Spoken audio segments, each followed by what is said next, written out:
I want you to think about the smartest person you know. Not the richest, the smartest. The one who reads everything, who understands things faster than everyone else in the room, who could probably explain how the economy works, why certain investments make sense, what the difference between assets and liabilities is. Now tell me honestly, are they rich? Because chances are they are not.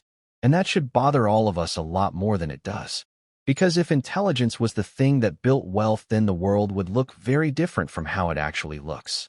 And today I want to talk about why it does not. Why some of the most brilliant people walking this earth are quietly struggling financially, and what is actually behind that. Because the answer is not what most people expect. Let me take you back for a second. Think about everything you were taught growing up about success. Work hard, study hard, get good grades, get into a good school, get a good job, save your money, follow the plan. And for a lot of smart people, that plan worked to a point. They got the grades, they got the job, they became valuable, respected, competent. But somewhere along the way, they hit a ceiling and could not figure out why. Here's why.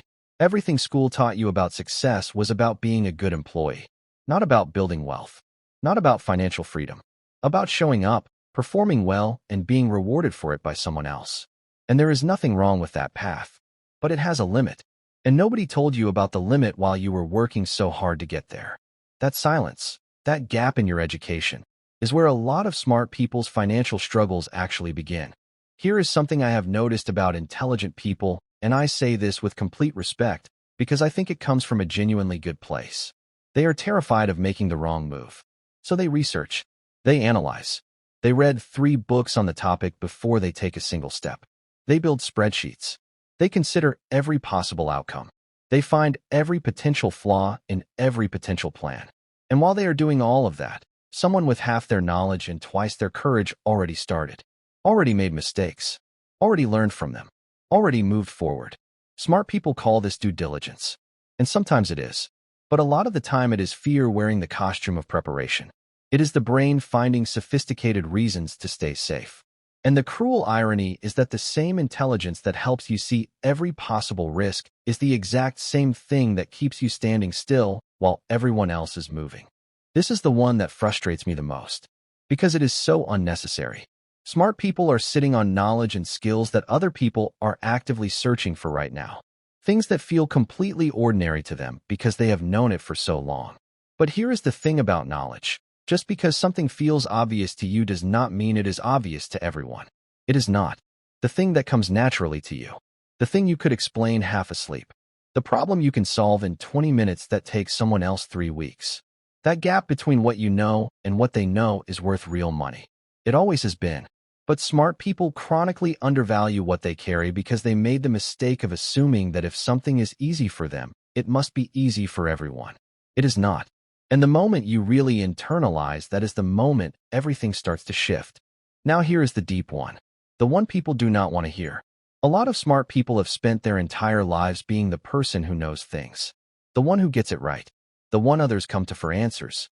And that identity is genuinely valuable.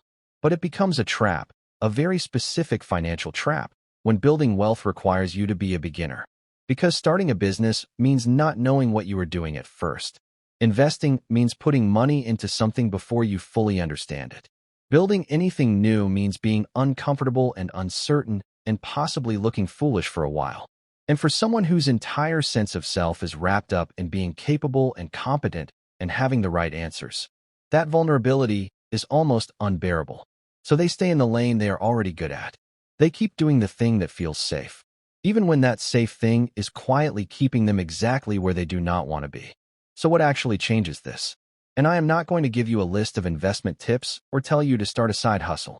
You have heard all of that before, and it clearly was not the missing piece. What actually changes this is something quieter than that.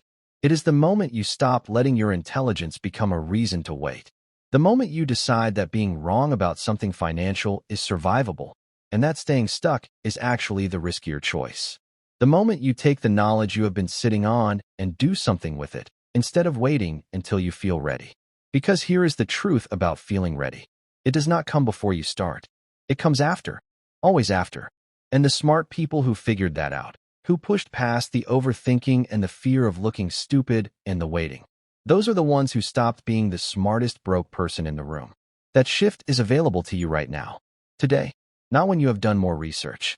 Not when the timing is better. Now. Here is what I want to leave you with. You are not broke because you are not smart enough.